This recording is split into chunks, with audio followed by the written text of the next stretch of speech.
ओम नमो भगवते वासुदेवाय। ओम नमो भगवते वासुदेवाय। ओम नमो भगवते वासुदेवाय। नारायणं नमस्कृत्य नरं चैव नरोत्तमं देवीं सरस्वतीं व्यासं ततो जयमुदीरयेत्। नष्टप्रायेषु अभद्रेषु नित्यं भागवत सेवया भगवती उत्तमश्लोके भक्तिर्भवति नैष्टिकी।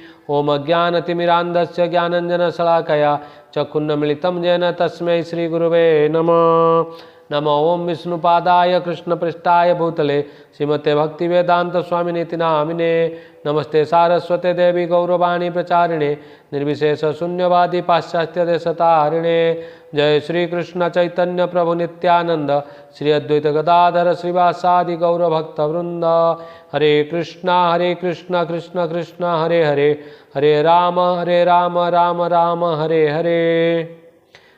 आप सभी दर्शकों को मेरे YouTube चैनल कृष्ण भक्ति में स्वागत है और आप सभी को मेरा हरे कृष्ण।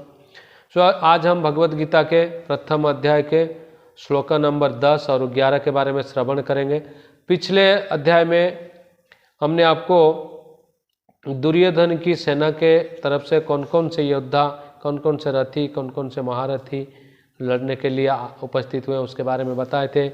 और वहाँ पे दुर्योधन अपने गुरु द्रोणाचार्य को ये बताने का प्रयास कर रहे थे कि जो भी हमारे तरफ से युद्ध में भाग लिए हैं वो सभी योद्धा मेरे लिए अपने प्राण त्यागने तक को भी पीछे नहीं हटते हैं। आप मेरे लिए वो प्राण भी दे सकते हैं। ये दुर्योधन अपने गुरु को बताने का प्रयास कर रहे थे। आज हम देखेंगे कि श्लोक नंबर 10 में क्या बताने का कोशिश कर रहे हैं दुर्योधन। अध्याय नंबर 1 श्लोक नंबर 10। अपर्याप्तं तद अस्माकं बलं भीष्माभिरक्षितं पर्याप्तं तु इदं एतेषां बलं भीमाभिरक्षितं। एक बार और दोहराएंगे। अपर्याप्तं तद अस्माकं बलं भीष्माभिरक्षितं पर्याप्तं तु इदं एतेषां बलं भीष्माभिरक्षितं। हमारी शक्ति अपरिमेय है और हम सब पितामह द्वारा भली भांति संरक्षित है, जबकि पांडवों की शक्ति भीम द्वारा भली भांति संरक्षित होकर भी सीमित है। श्लोक नंबर 11। अयनेषु च सर्वेषु यथा भागम अवस्थिता भीष्मम् एवाभिरक्षन्तु भवन्तः सर्व एव हि। एक बार और दोहराएंगे। अयनेषु च सर्वेषु यथा भागम अवस्थिता भीष्मम् एवाभिरक्षन्तु भवन्तः सर्व एव हि। अतएव सैन्य व्यूह में अपने अपने मोर्चे पर खड़े रहकर आप सभी भीष्म पितामह को पूरी सहायता दें।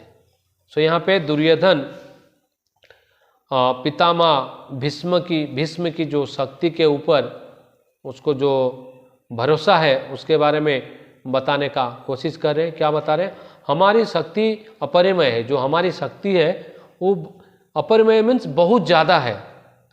हम सभी पितामह द्वारा भली भांति संरक्षित है बताने का कोशिश करें। जब पितामह के कारण, पितामह के उपस्थिति के कारण हम सभी अच्छे से सुरक्षित है, हमारा कोई कुछ नहीं कर सकता। जबकि पांडवों की सेना में जो भीम है, भीम को भी पांडवों की शक्ति भीम द्वारा भली भांति संरक्षित होकर भी सीमित है।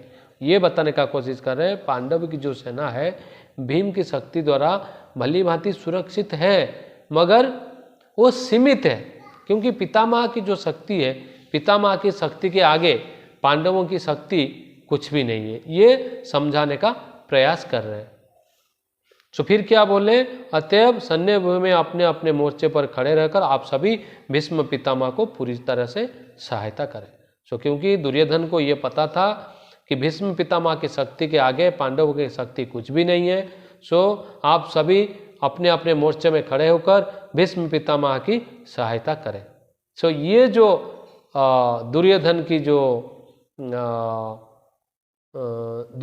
दुर्योधन अपने आप को जो एक झूठा दिलासा दिलाने का कोशिश कर रहा है कि पितामह द्वारा हम सभी सुरक्षित है, ये उसको पता नहीं है कि स्वयं, मैं पिछले अध्याय में भी आपको बताया था, भगवान कृष्ण स्वयं जिस सेना के पक्ष में खड़े हैं उनके सामने ऐसे हजारों पितामह भीष्म के शक्ति भी कुछ भी नहीं है। लेकिन दुर्योधन के पास ये समझ था कि ये जो भगवान कृष्ण जो पांडव की ओर से युद्ध करने के लिए खड़े हैं, ये तो सामान्य के ग्वाला है, ये क्या कर सकता है हमारा, ये कि हमारा क्या बिगाड़ सकता है।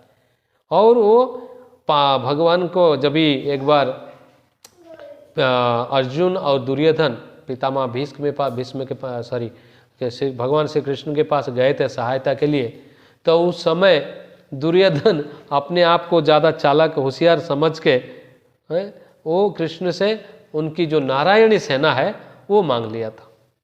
सो ये भी उसको ये पता था कि नारायणी सेना मेरे पास है तो मैं सबको परास्त कर सकता हूँ। इसको ये नहीं पता था कि जहाँ नारायण स्वयं खड़े हैं वहाँ उनकी सेना का भी नहीं चलता है, क्योंकि उस नारायण की शक्ति के आगे नारायण सेना को क्या है, एक राजा के सामने प्रजा को क्या औकात रहता है। उसी तरह भगवान नारायण के सामने नारायण सेना का क्या औकात है। लेकिन इनको ये पता था कि नारायण सेना मेरे पास जब तक है मेरा कोई भाल बांका भी नहीं कर सकता है। और साथ में भीष्म पितामह, वो तो एक एक्स्ट्रा हो गया है। पितामह भीष्म, द्रोणाचार्य, कृपाचार्य, अश्वत्थामा, ये सारे योद्धा मेरे साथ है। साथ में भगवान की नारायणी सेना भी मेरे पास है, तो मेरा कौन क्या कर सकता है। इसलिए वो अपने सभी सैनिकों को, सभी योद्धा को ये बताने का कोशिश कर रहा है कि आप सभी खड़े होकर पितामह भीष्म को सहायता करें, ताकि वो अच्छा से पांडवों की वध कर सके, उनके सेना की वध कर सके। देखिए कितना बुद्धू है दुर्योधन, वो भगवान को ठीक से समझ ही नहीं पाता। वो हमेशा भगवान कृष्ण को एक ग्वाला के रूप में ही देखता था। इवन जब युद्ध होने से पहले भगवान जब शांति दूत बन के गए थे पांडवों के तरफ से, तो अभी भी दुर्योधन अपने मूर्खता के बस भगवान कृष्ण को बंदी बनाने का प्रयास किया था, लेकिन वहाँ भी उसने नाकामयाब रहा, क्योंकि भगवान वहाँ पे अपने विश्वरूप वहाँ दिखाए, क्योंकि भगवान की शक्ति तो उसका कोई सीमित नहीं, असीमित है, वो कुछ भी कर सकते हैं। सो वहाँ पे भी भगवान ने अपना कुछ शक्ति का प्रदर्शन किए विश्वरूप के माध्यम से, फिर भी दुर्योधन को नहीं समझ में आया। सो इसलिए बोलते हैं भगवान को अगर समझना है तो भक्ति के माध्यम से ही समझने का प्रयास कीजिए। भगवान भगवत गीता में खुद ही बोले भक्त्या माम अभिजानाति, सिर्फ भक्ति से ही उनको समझा जा सकता है, कोई अभक्त उनको नहीं समझ सकता है। वो तो एक साधारण इंसान जैसा भगवान को समझता है, जैसे अर्जुन यहाँ पे दुर्योधन यहाँ पे समझ रहा है। सो इसलिए दुर्योधन अपने मूर्खता के बस, अपना अज्ञानता के बस वो कृष्ण को नहीं समझ पा रहा है। उनके दुर्योधन के पास भक्ति का तो प्रश्न ही नहीं उठता।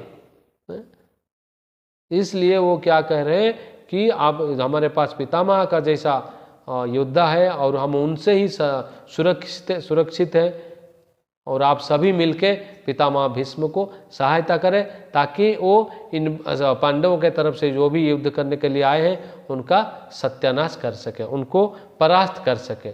सो ये जो ज्ञान था दुर्योधन के पास वो मूर्खता ही है, अज्ञान। इसको एक्चुअली ये ज्ञान नहीं है, अज्ञान है। वो एक राजा के हिसाब से वो बहुत ही चतुर राजा था, बहुत ही कौशली था, क्योंकि उसके पास राजनीति का जो ज्ञान था वो अच्छी तरह से था, लेकिन कृष्ण को, भगवान कृष्ण को समझने का ज्ञान उसके पास नहीं था। इसलिए वो अपने सेना में सभी को ये समझाने का प्रयास कर रहा है कि पितामह भीष्म जब तक हमारे साथ है हम सुरक्षित हैं, और आप सभी मिलके उनको पूरी तरह से सहायता करें ताकि हम पांडवों को परास्त कर सकें। सो आज की जो ये 2 श्लोक है यही बता रहे हैं कि दुर्योधन कितने अज्ञानी है। वो पितामह भीष्म के ऊपर ही भरोसा करके सब अपने युद्ध लड़ना चाहता है। उनको ये पता नहीं, वो भी पितामह भी भक्त हैं, ऐसा नहीं है कि वो अभक्त है, लेकिन वो अधर्म का साथ दे रहे हैं। जो पिछले बार में हम बताया था, जो भी अधर्म का साथ दे रहे हैं उस सबको वहाँ पे मृत्यु को स्वीकार करना ही है। प्रभुपाद बोलते हैं क्योंकि दुर्योधन अधर्मी था, जो भी उसका साथ दे रहे उस सभी को वहाँ पे मरना तय है।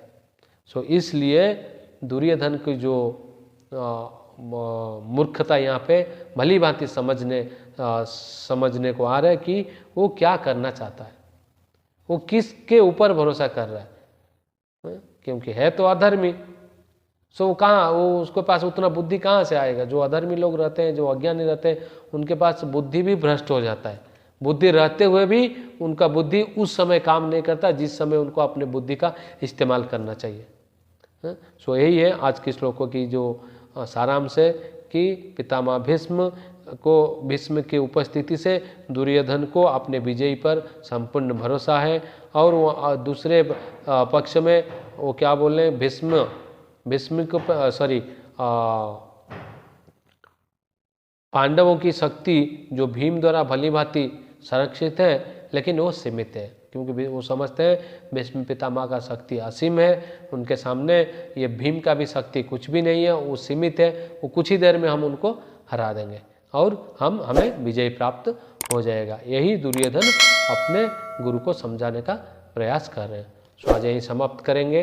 हरे कृष्णा। जय श्रीमद् भगवद गीता की जय। श्रील प्रभुपाद की जय। हरे कृष्णा।